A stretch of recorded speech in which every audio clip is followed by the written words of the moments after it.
All right. I think contextually, you probably have the most information about the, I don't want to say like subject matter of the album, but why it's important. Yeah. And what transpired, the many things that transpired during its creation. So yeah, it's a reflection of that. It's called Between Two Planes, and it's just the duality of things. And so it's 5 original songs, but each of those 5 have been have 2 alternate versions, a red version and a blue version. The blue version represents the high octane, unapologetic, full expressive approach, a higher self, so to speak. And then the blue version represents the more melancholy transgressions, things that you go through, the not so great parts of yourself. And then filling in between both of those things. And it's also an opportunity to musically showcase the heavier kind of sounds that I play with, and then the melodic singer-songwriter vibe. Picasso. Cool. Let's get started. Cool. Anyways, I like that song. You know, last show, you were announcing how you were trying to blend all your different styles together into the same song so it's cohesive. I think that does it really well, especially like you get some of that growling back that I hadn't heard you do in a little minute. Yeah, I think for an intro, because I was also trying to think about how to make it, I don't want to use the term palatable because I'm not trying to be palatable for anybody, but from a listening experience, if you didn't know anything about the fact that I like blend genres and whatnot, would it be like enticing enough? Because one of the songs is Tight Spot, and that one's predominantly rock for the majority of the song, and then there's like a hip-hop verse at the end, so if like you didn't know anything about me, you would just assume that this is a rock song, Right. and then maybe not stuck around to hear the verse or whatever. So I think this one like switches up enough to stay kind of, same thing with Hilltop Heights. I think it kind of sprinkles a little bit of everything in a timely manner, you know? I think this one does it better than Hilltop Heights in the sense of like it can feel a little sectional, but not like it doesn't go together. So it's literally like, yeah, like, hey, these are all the styles of music you're about to hear, and it can be any of them. And in that way, you know, sometimes you'll find an artist, you'll find a song, you're like, oh, I really love this song. Go look at the rest of her music, and that's the only song like that. Yeah.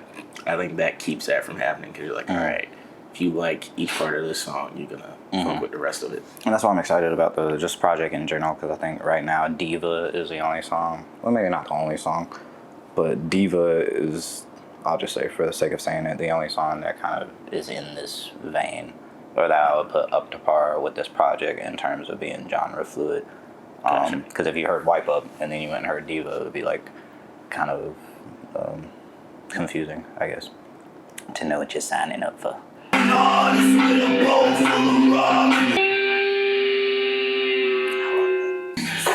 It's about that. It's about. I feel this is about. And I think this part helps transition into the blue version, you know, instead of just going to some sad shit. I had a very real concern that it would be too much like on 10 the whole time, and it was not. Yeah, so like all the nuance I think still stayed in there, even though the energy definitely like ramped up quickly. I like it a lot. Right now, more than the original. We'll see about if I like it more than the blue. You know, I listen to sad boy music all the time. For sure, and the blue's not always. Well, the blue one for this particular one, I wouldn't even say sad. I just think has like a very serious, reflective tone, and it has like one of my favorite verses in it. But yeah, I like the red version of that. None of the red versions are, in my opinion, too over the top in terms of like how much screaming is in it. Because I like, and that's why I'm kind of shying away from. You notice I'll just say like I mix alternative with hip hop. Like I won't even mention like metal anymore. because I don't think that it's metal. I think it's a little bit more on the punk side because it doesn't have as consistently heavy vocals. So like sometimes metal is a little bit too much for me because it's on 10 the entire time. You know what I mean? Versus certain like punk songs or just rock will have like a section that has Fry screaming in it. You know what I mean? Damn. I don't like that one too, obviously. But it makes me want to ask you if. So you had the original 5 songs. Mm-hmm. Did you have those before you decided to do the red and blue, or all at the same time? Yeah, so originally it was going to be just like an EP. And then just based on the concept, I was like, okay, what if there was a red version that was like more metal-ish, whatever, high octane. And then there was a blue version that was singer-songwriter. And then I was gonna separate all 3 of those to where it's like I put out the original 5, then I put out just the red version to be listened to and experienced separately, then a blue version, you know what I mean? Yeah. And I was like, well, I kind of want this to be an album because I feel like the concept is big enough. And then when I was making like instrumentals and stuff, I was like, ooh, this is inspiring me to like write a new verse or kind of play with the lyrics a little bit more. And so then I was like, okay, well, let me approach it to where each one of these can be a standalone song. You know what I mean? Even if you didn't know that it was like an alternate version, could it still be a song in of itself? Yeah. And then like the way I'm releasing it and everything kind of inspired the making it a full project too. Because I was like, okay, well, if I put it as an album, then it'll be 15 tracks, and then the playthrough is a little closer around an hour, you know what I mean? And resembles an album a little bit more than just like small mini experiences. Okay. I was wondering because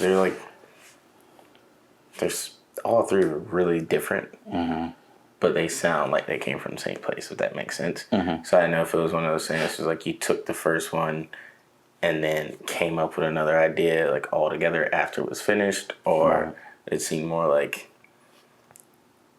when you were writing you wanted to take it in another direction, and you just did that 3 times. Now granted, the original 5 were like, they weren't like punched out, you know what I mean? Like the songs were finished, and so of course they got revisited and whatnot once I made the decision to make the project. And so when I was creating like the red version or the blue version, I would take like a concept from the original while it was still in the program, you know what I mean? Whether it's like, let me make sure that this is in the same key, or what if I rearrange the chord progression, or what if I use this section of the vocal as a chorus instead of a verse, you know what I mean? So I think that helps all of them resemble each other still, you know? Yeah. Picasso. Michelangelo. Da Vinci. I don't know. I like it. I've heard it, so it's hard for me to talk about it now. Good energy. Solid song. Now that I think about it, because I told Matt Osborne, the other guy that listened to it, I told him that Hilltop Heights was the only one that was lost from the hard drive. But now that I think about it, that's re-recorded. Okay. So like, just the instrumental part of it, I'm like, I remember this throughout the house when we were living together. Because as soon as you said that, I was like, wait, well, how did you? And I was like, oh yeah, because the original one never made it out of my program. So yeah, that got lost too. So Hilltop Heights and this one got lost. I didn't re-record Hilltop Heights because I already punched it out. But I did lose the original for that one. But I like how it came out. I think it sounds, well, obviously I don't remember what the original one sounds like, but I didn't digress from the original recording. Like there's a part of it that I remember that would have been there. And I don't know if that's just my brain being glitchy, or if it's in one of the other versions, and I didn't realize I was hearing another version of it. No, I don't think there's nothing. Oh, the only thing that's not that's new from the original recording was the last part of the verse with the instrumental, like the guitar changes. On the other one, it just kept going dun dun dun dun dun dun dun, dun throughout the verse. So that musical outro is the only thing that changed from the original. You know, I hate how talented you are, but I'm a lover more than I am a hater. Yikes. So here we are. What a way to start. The last song slaps, and you better perform it when I come to a show. Hopefully I can. Work on it. If the first that first grouping sounded like three unique versions of one song, this grouping sounded like 3 different songs entirely. Yeah. Which I appreciate and think is really important if you're going to be putting 15 songs on there, you know? Because it's like, I sent you that album that I won't mention because they don't get paid. We don't get paid to sponsor them. But the album that I sent you where the guy did like 6 versions of the same song, I never listened to all 6 versions because versions 1 through 3 sounded almost the same. And I was like, there's not going to be a significant difference in the production of these. Yeah. Versus this, like I said, I thought I was listening to 3 different songs with the blue version being my absolute favorite played so far. Yeah.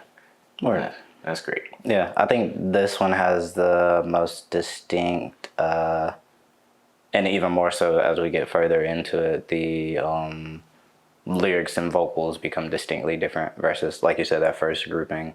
A lot of the words were used a lot, and the blue version is the only one that has lyrics that were drastically different from the other 2, versus all 3 of these have drastically different lyrics.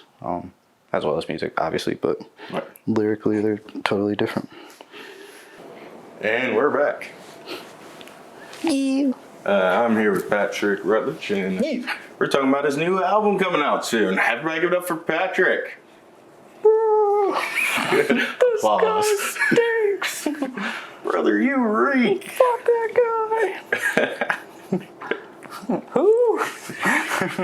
Nah, who? Damn. Okay. This section made me interested to see how many times I'll pick the original song, because I think the original is a clear favorite for me for these 3. Once again, the other 2 is very different. I don't know. Yeah. I really like the red version of Hilltop Heights. I think it's for me, I think it's the drums and just like the tone of it. I don't know. It was just fun. And it made me like think about like cool visuals and stuff. So I really like and then of course the original version is dear to my heart. I like the new version too. I don't know. I just really like this album. I just like it. I like it. Do you feel like there's a slight tilt towards like all the originals or all the red, all the blue? If you had to like pick one of the versions across the board and just release that instead, or are your favorites kind of like mine? Where I think I've had a different favorite each one. So the first group was the red, blue last time, and this time it was the original. So I want to see what the other 2 end up being, but I think it was still like.